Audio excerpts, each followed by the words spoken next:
Parts of speech কাকে বলে? ইংরেজি ভাষায় কোনো সেন্টেন্সে ব্যবহৃত প্রতিটি ওয়ার্ডই ভিন্ন ভিন্ন কাজ করে। অতএব সেন্টেন্সে ব্যবহৃত প্রত্যেকটি ওয়ার্ডকে পার্টস অফ স্পিচ বলে। ইংরেজিতে পার্টস অফ স্পিচ 8 প্রকার, যথা: 1 noun, 2 pronoun, 3 adjective, 4 verb, 5 adverb, 6 preposition, 7 conjunction, 8 interjection. এবার শিখব নাউন কাকে বলে। যে ওয়ার্ড দ্বারা কোনো কিছুর নামকে বোঝায় তাকে নাউন বলে। যেমন ফাহিম, ঢাকা, দ্য মেঘনা, কাউ, ওয়াটার ইত্যাদি। এগুলো সব কিছুই হচ্ছে নাম, অর্থাৎ ওয়ার্ড দ্বারা নামকে বোঝায়। প্রোনাউন, নাউনের পরিবর্তে যে সকল শব্দ ব্যবহৃত হয় তাকেই প্রোনাউন বলে।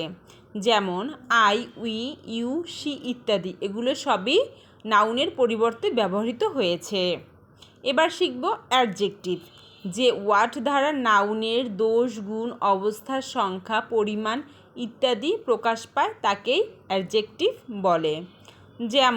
যেমন গুড, ব্যাড, বিউটিফুল, অনেস্ট ইত্যাদি। এবার শিখব ভার্ব। ভার্ব কাকে বলে? যে ওয়ার্ড দ্বারা কোনো কাজ করা বোঝায় তাকেই ভার্ব বলে। এবার শিখব ভার্বের উদাহরণ: ডু, রিড, রাইট ইত্যাদি। নেক্সট হচ্ছে অ্যাডভার্ব। যে ওয়ার্ড দ্বারা নাউন বা প্রোনাউন ব্যতীত ভার্ব, অ্যাডজেক্টিভ অথবা অ্যাডভার্ব এমনকি কোনো সেন্টেন্স অথবা যে কোনো পার্টস অফ স্পিচকেই নির্দেশ করে তাকে অ্যাডভার্ব বলে। যেমন স্লোলি, লাউডলি, কুইকলি এবং বিউটিফুল ইত্যাদি। এবার শিখব প্রিপোজিশন।